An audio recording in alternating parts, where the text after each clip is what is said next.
হিসাবে ধরে চলি, ওই আইনের মধ্যে বলা ছিল ওয়াকফ সম্পত্তি নিয়ে কেউ দুর্নীতি করলে তার 2 বছর পর্যন্ত জেল হবে। মোদি এসে মুসলমানদের ভালো চাইলো, ওয়াকফ সম্পত্তি নাকি রক্ষা করতে চাইলো, সেই শাস্তির মেয়াদটা 1.5 বছর কমিয়ে দিয়ে 6 মাস দাঁড় করিয়ে দিল। এটা মুসলমানদের ভালো হলো? মোদি যদি বলতো যে মুসলমানদের ওয়াকফ সম্পত্তির দিকে কেউ নজর দেবে না, যে নজর দেবে যে ওয়াকফ সম্পত্তি নিয়ে যদি কেউ দুর্নীতি করে তাকে 2 বছর জেল ছিল, সেটা বাড়িয়ে কিন্তু 12 বছর জেল করে দেব, তাহলে বলতাম মুসলমানদের কিছুটা হলে হয়তো ভালো করছে। সেটা কিন্তু করেনি। আপনারা জানেন ওয়াকফ সম্পত্তি একাধিক ধরনের আছে, আমি দুটো টাইপ বলি, একটা ওয়াকফে আওলাদ, ওয়াকফে লিল্লাহ। ওয়াকফে আওলাদটা যে বংশ পরম্পরায় আপনার ছেলে তার ছেলে ওর থেকে কিন্তু ফায়দা নিতে পারে। আর ওয়াকফ সম্পত্তি 2 রকম ভাবে ম্যানেজমেন্ট হয়, একটা ডাইরেক্ট বোর্ড করে আর একটা মুতাওয়াল্লিদের মাধ্যমে। তো যেটা মুতাওয়াল্লিদের মাধ্যমে হয়, সেই সম্পত্তি থেকে যে রেভিনিউ আসে বছরের শেষে 7% ওয়াকফ বোর্ডে যায়। সারা ভারতবর্ষে 32টা ওয়াকফ বোর্ড আছে। ওই ওয়াকফ বোর্ডে যে বোর্ডগুলোতে গিয়ে জমা হয়, ওই বোর্ড থেকে মুসলিম মহিলাদের বিবাহের জন্য আর্থিক সহযোগিতা, বাচ্চাদের পড়াশোনার জন্য সহযোগিতা, ছেলেদেরকে স্বাবলম্বী করার জন্য, এম্পাওয়ার করার জন্য 0% ইন্টারেস্টে লোন দেওয়া, এই ধরনের কাজগুলো হওয়া দরকার ছিল।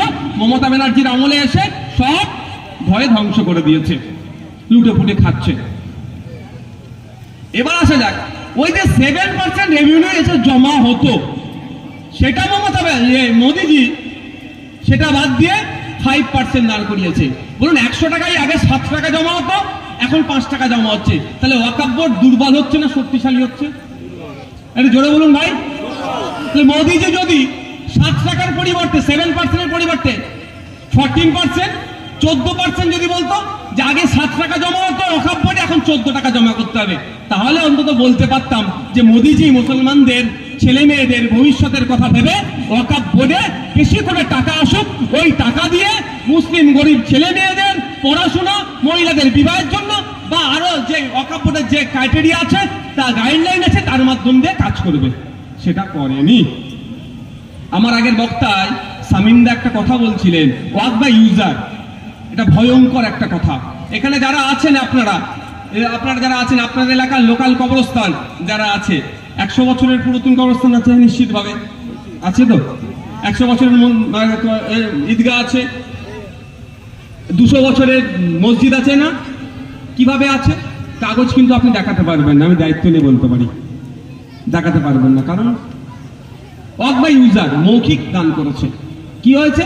আপনার দাদু একটু জমি জায়গা বেশি ছিল, কবর দেওয়ার জায়গা ছিল না গ্রামের মানুষের, আপনার দাদু দয়াল ছিল, গ্রামের মোড়লদেরকে ডেকে বলে দিল ওই বাঁশতলার জায়গা পাড়ে যে আমার 5 বিঘা জায়গাটা আছে, আজকের পর থেকে তোদেরকে বলে দিলাম, অফ করে দিলাম, আল্লাহ রাস্তায় দিয়ে দিলাম, গ্রামের মানুষ ওখানে কবর দিবি।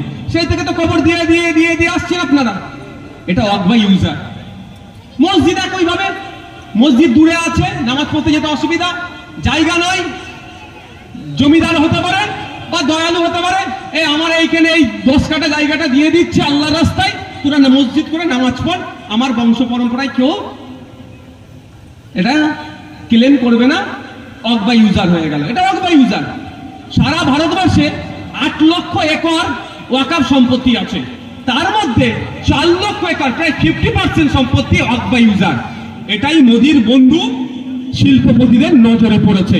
কলকাতা, আহমেদাবাদ, বেঙ্গালোর, তারপরে তিরুবনন্তপুরম, দিল্লি, মহারাষ্ট্র, বিভিন্ন শহরগুলোতে দেখুন, সেই শহরগুলোর যে প্রাইম প্রপার্টিও আছে 10টার মধ্যে 3টি আপনি ওয়াকফ সম্পত্তি পাবেন, আর 3টের মধ্যে 3টি ওয়াকফ বাই বা 2টো ওয়াকফ বাই ইউজার আছে।